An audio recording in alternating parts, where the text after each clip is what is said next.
अस्सलाम वालेकुम रहमतुल्लाहि व बरकातहू।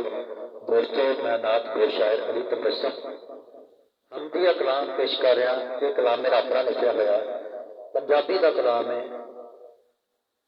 हमदा वाले दी हमदे जिन्ने दुनिया बनाई, हमदा वाले दी हमदे जिन्ने दुनिया बनाई, बागां दे विच फुल बूटियां नाल धरती सजाई।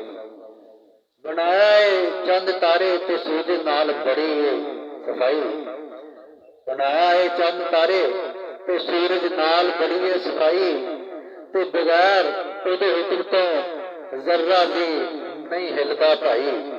उहदे अगे सब झुकदे, उहदे अगे सब झुकदे ने, मंगदे ने दुआवां, उहदे अगे सब झुकदे ने ते मंगदे ने दुआवां। मेरे सोने रब दियां करम नवाजियां ते दूर बलावां, मेरे सोने रब दियां करम नवाजियां ते दूर बलावां। अगाए बेल बूटे दरख्त ते चलदियां हवावां, उसे दा ही खावां, उसे दा ही खावां ते उसे दा ही विरद पकावां, उसे दा ही खावां ते उसे दा ही विरद पकावां। शेर अर्जा सदके जावां वखरे वखरे फुल्लां दे जायके बनाए, सदके जावां वखरे वखरे फुल्लां दे जायके बनाए, ते हर फुल दी महक वखरी, हर फुल दी महक वखरी, क्या खुद खुशबूआं नाल महकाए। ना कमी समुद्रां विच पानी दी बदलां विचों बारिश बरसाए, ना कमी समुद्रां विच पानी दी बदलां विचों भी बारिश बरसाए।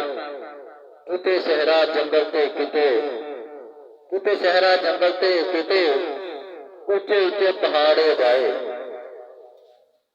विच पत्थरां दे रोज़ी कीड़ियां नूं मकोड़ियां नूं देवे, विच पत्थरां रोज़ी कीड़ियां मकोड़ियां नूं देवे, जिसदी ना कोई कीमत ते ना उजरत पिया लेवे।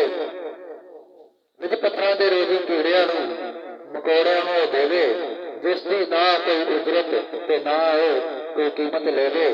सारी दुनिया ते जहाना ते रौनक, सारी दुनिया ते जहाना ते रिज़क दे दिंदा, सारा जहान उहदा खावे, ते शाना वाला रब्बे गफूर तबस्सुम सब दी बिगड़ी बात बनावे।